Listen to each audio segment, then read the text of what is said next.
This morning, Ce matin, I got up je me suis and I'm levé reminded that now it's et, Easter time. et quelque chose me rappelle que c'est les fêtes It's de Good Pâques. Friday. Donc hier c'était Tomorrow is vendredi Easter Sunday. et demain c'est le dimanche de Pâques. And I was wondering what I could share, something Et je me demandais qu'est-ce que je pourrais from the partager life of Christ. de la vie de Jésus. So I was looking through the Bible for some stories or something like that. Donc j'ai parcouru la And I Bible remember pour actually trouver une there's histoire. two. Et je me suis rappelé qu'en fait il y a I would deux. like to tell you a story a little bit. Maybe one of them could be Il one y a of une my histoire que j'aimerais favorite vous ones. dire. Et l'une d'entre It was elles pourrait called, être une de mes favorites. Parable means a kind of C'est story appelé that la parabole. illustrates a point. Donc une parabole, And, c'est une histoire Jesus used to qui tell explique un stories point to the spécifique. people, Et Jésus avait l'habitude de because dire des they liked histoires it, and it was an easy way aux gens in autour de which lui he parce could, qu'ils appréciaient cela et c'était convey aussi une manière deeper facile spiritual, de messages partager des in a way that messages people spirituels plus profonds enjoy. d'une And manière at the same que time, les gens a puissent little bit like apprécier, if you had to give some mais medicine to a d'une child that didn't un peu couldn't comme take it si directly, you might vous put it on some honey. devez donner un médicament à un enfant et qu'il ne peut pas le prendre séparément, vous mettez ça sur une sucrerie ou quelque chose comme ça. Donc ça, c'est une des histoires avec lesquelles j'ai grandi et qui est restée avec moi très longtemps. And the seeds. And Donc c'est une histoire qui est appelée le semeur et les graines. There was once a sower, a farmer, Donc il y let's say avait a farmer, il went était out une fois to un sow, semeur, to on va dire un scatter some fermier. seeds, to throw some seeds. Donc il répand And on ses his farmland. graines pour qu'elles puissent But as he grandir was, sur sa going ferme. about, he put his hand in his bag, you know. Mais bon, il fait ça, il met sa main dans son sac et donc il répand ses graines en utilisant ses mains. On the wayside, like on the ground. Donc en utilisant ses mains, il y a des graines qui sont simplement tombées de ses mains en fait, qui sont tombées sur le sol. Et donc les oiseaux ont vu ça et comme il n'y avait pas de protection pour ces graines, les oiseaux sont venus et pouf, ils ont mangé rapidement et hop, ils s'en vont. Mais le fermier continue. Donc il y a aussi certaines de ces graines qui sont tombées sur des endroits rocheux. Donc ces graines qui sont tombées sur ces rochers, donc elles germent, elles commencent à grandir. Mais dès que le soleil est devenu fort,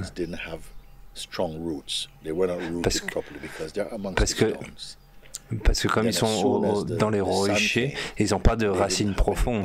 Donc dès que le soleil est venu, elles n'avaient aucun pouvoir, il n'y avait pas d'endurance. Et donc ils ont séché et ils sont morts juste là. Et c'était la fin de ces graines. Donc il a dit aussi qu'il y a certaines graines qui sont tombées au milieu des ronces et donc ces graines, elles ont grandi. Elles ont grandi avec les ronces et avec les mauvaises herbes. Elles ont grandi ensemble.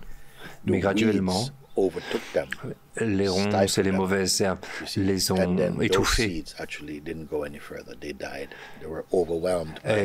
Et donc ces graines aussi, elles sont mortes et elles ont été détruites par le pouvoir des ronces et des mauvaises herbes. Mais certaines des graines sont tombées sur un bon sol. Et ces graines, elles ont poussé, elles ont germé, elles ont poussé. Et donc elles avaient une bonne lumière, un bon sol et de l'eau. Et donc du coup, ils ont grandi. Et ils sont devenus des très puissants arbres. Et tellement que tous les animaux pouvaient venir et se reposer à leur ombre et ayant des beaux fruits et de belles fleurs, sont devenus forts. Donc quand Jésus était avec ses disciples, ils lui ont demandé quel était le sens de cette histoire ou la morale de cette histoire au Seigneur.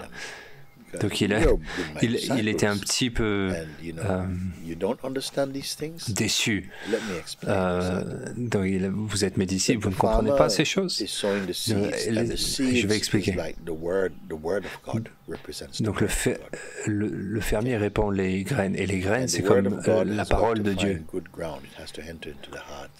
Et la parole de Dieu doit trouver un bon sol, et ça doit entrer le cœur d'un véritable chercheur de la vérité.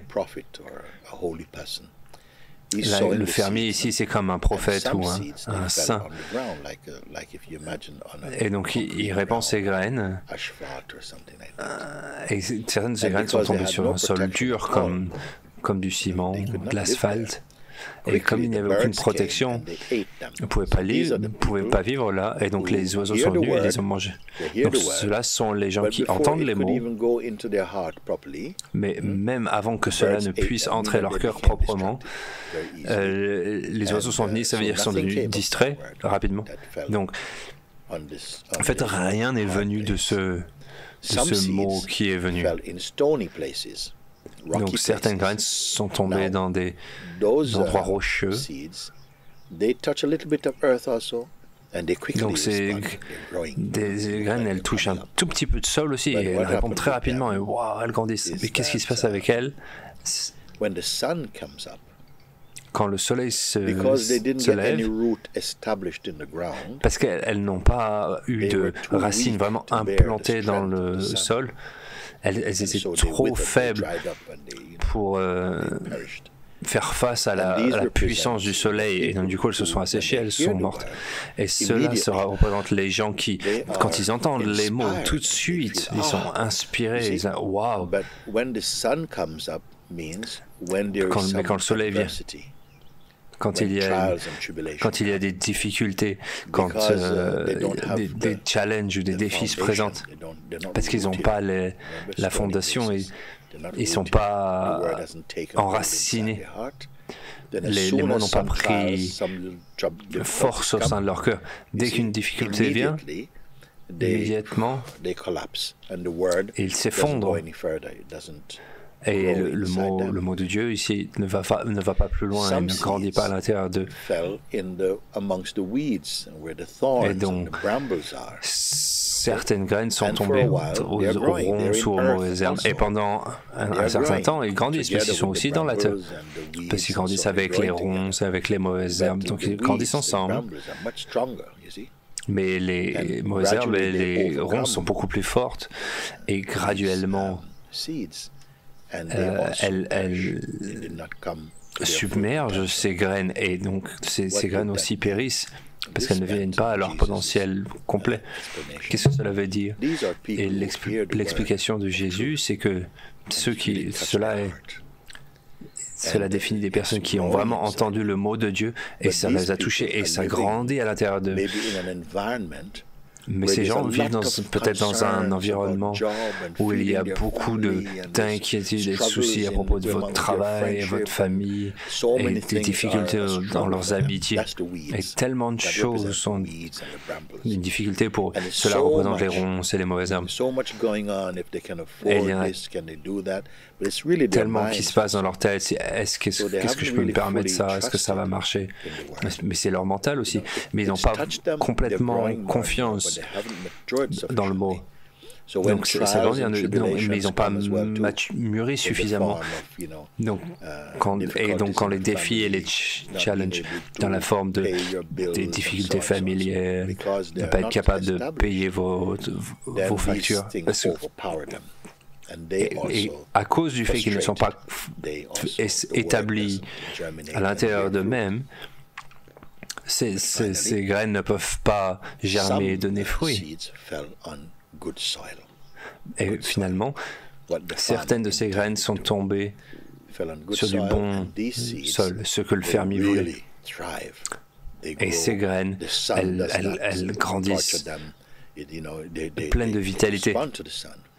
Et le soleil ne les torture pas parce que leurs racines sont fermes et établies dans le sol. Et donc elles grandissent. Et la pluie vient et ils grandissent. Et le vent vient et ils grandissent. Éventuellement, et deviennent de grands arbres, des arbres puissants. Peut-être même tellement que les animaux viennent et ils peuvent vivre à l'ombre de ces arbres. Et les gens également peuvent venir et apprécier les fleurs et les oiseaux viennent dans l'arbre. Et ils produisent des fruits que tout le monde peut manger. Donc ces arbres représentent ces gens et quand le mot de Dieu vraiment atteint leur cœur, ça fleurit à l'intérieur de leur cœur et cela devient de la sagesse, une grande compréhension, grande foi, une grande confiance en Dieu et un amour incomparable pour la vérité. Et donc ils grandissent en tant qu'arbres très très très puissants. Et donc une fois qu'ils sont établis, les autres peuvent venir et trouver du repos à l'ombre de ces arbres. Et donc les gens viennent pour se reposer dans leur présence et dans l'ombre qu'ils produisent. Et pendant très longtemps, j'ai pensé que c'était différents types de gens et que cela peut être utilisé aussi comme métaphore pour différents types de gens. Mais graduellement, j'ai aussi grandi dans ma compréhension de ces choses et par la grâce de Dieu aussi. On peut aussi voir cette parabole comme différentes étapes dans la vie d'une personne. Peut-être en regardant en arrière à ma propre vie, où ces enseignements sont venus, mais ils n'étaient pas suffisamment enracinés. J'étais trop occupé à courir à droite à gauche, et donc ils ne sont pas allés très profond.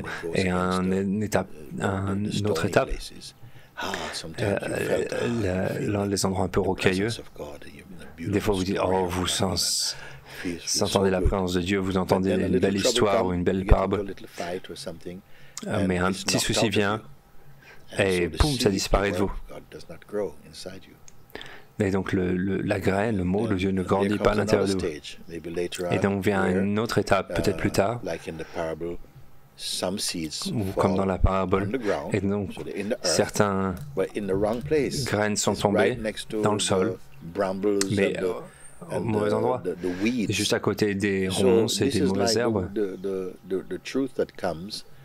Donc c'est la vérité qui vient à l'intérieur de votre cœur, la vérité vient à l'intérieur de votre corps. Oh, c'est tellement beau.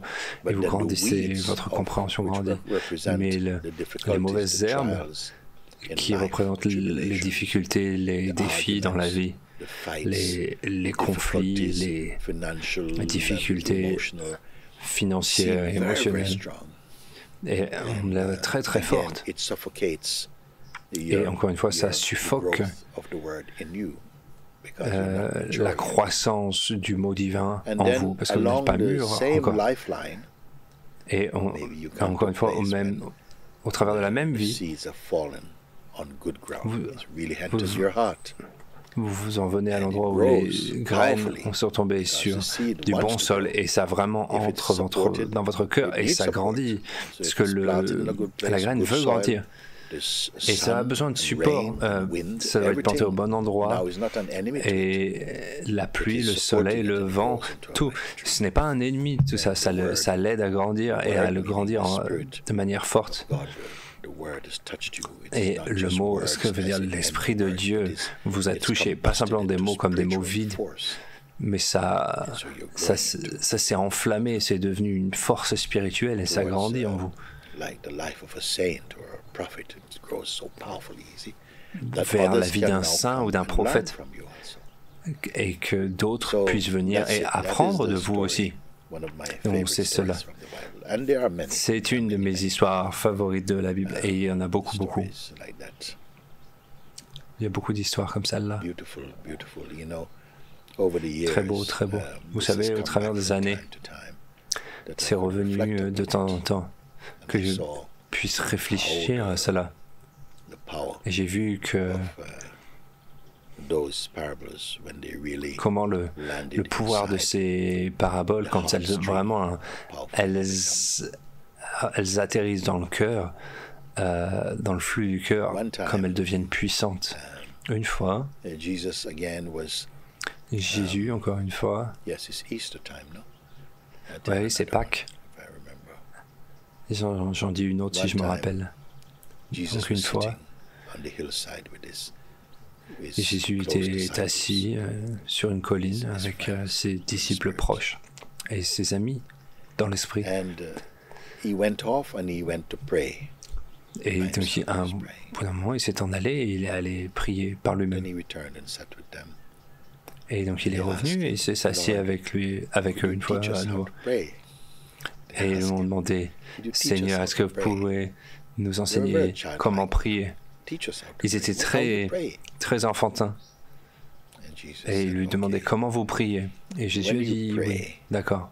Il a dit, quand vous priez, priez comme cela.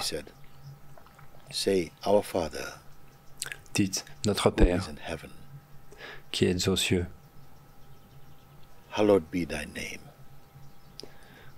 que votre nom soit sanctifié, que votre royaume vienne, que votre volonté soit faite, sur terre comme au paradis.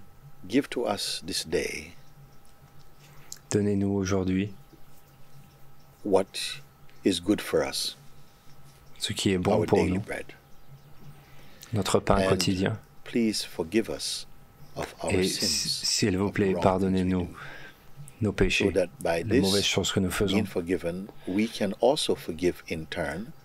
Et qu'en ayant été pardonnés nous-mêmes, nous puissions pardonner ceux qui font de mauvais actes envers nous. Et s'il vous plaît, ne nous laisse pas tomber dans la tentation, mais délivre-nous du mal. Car le royaume et le pouvoir et la gloire sont tiens. Pour toujours et toujours. Amen. C'est ce que Jésus leur a enseigné, de prier comme cela. Notre Père qui es aux cieux, que votre nom soit sanctifié, votre royaume proche, que votre volonté soit faite sur terre comme au ciel. Donnez-nous aujourd'hui notre pain quotidien, ce qui veut dire ce qui est bon pour nous tous les jours. Et pardonne-nous nos offenses, nos péchés, pour que nous puissions à notre tour partager ceux qui pêchent contre nous. Et ne nous amène pas à la tentation, mais délivre-nous du mal. Tout le pouvoir et la gloire de tous les mondes est avec toi.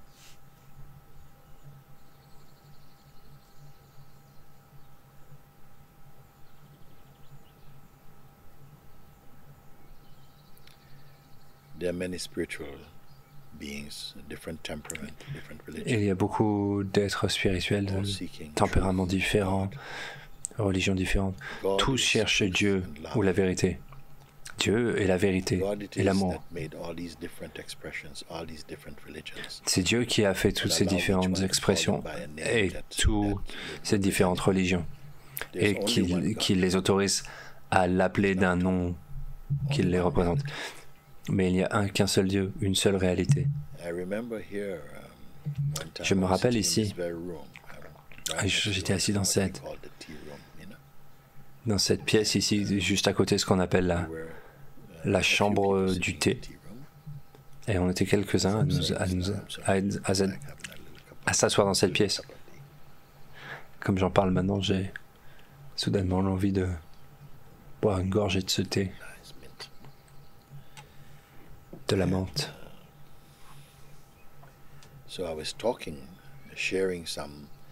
Donc je parlais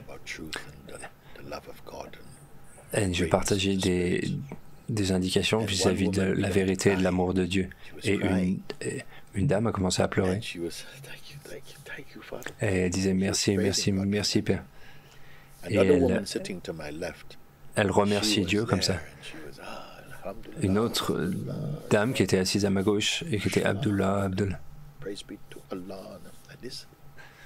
Et elle aussi. Et dans un autre corner, et aussi remercier Dieu. If you could just listen and feel, si vous pouviez simplement entendre et ressentir la présence et la puissance qui était dans cette pièce, c'était rempli de pouvoir spirituel et de présence et de la présence vivante de Dieu. Donc une de celles qui était à ma droite était chrétienne, celle à ma gauche musulmane. Et celui plus à l'arrière, venant de l'Inde, était un hindou. Tous s'appellent Dieu. Et c'est le même. Et en même temps, des noms différents. Mais le même. C'est le même pouvoir, la même unité. Aujourd'hui, je voulais juste partager cela. J'ai pas vraiment planifié de dire quoi que ce soit, mais après tout, c'est Pâques.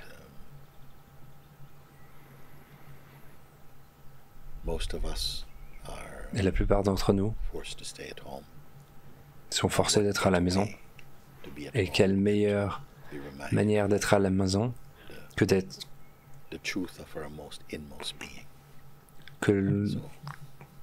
se souvenir de notre être interne le plus véritable. Merci, merci. Joyeuse Pâques. Dieu vous bénisse en nom de Jésus aujourd'hui. Magnifique. Merci. Merci.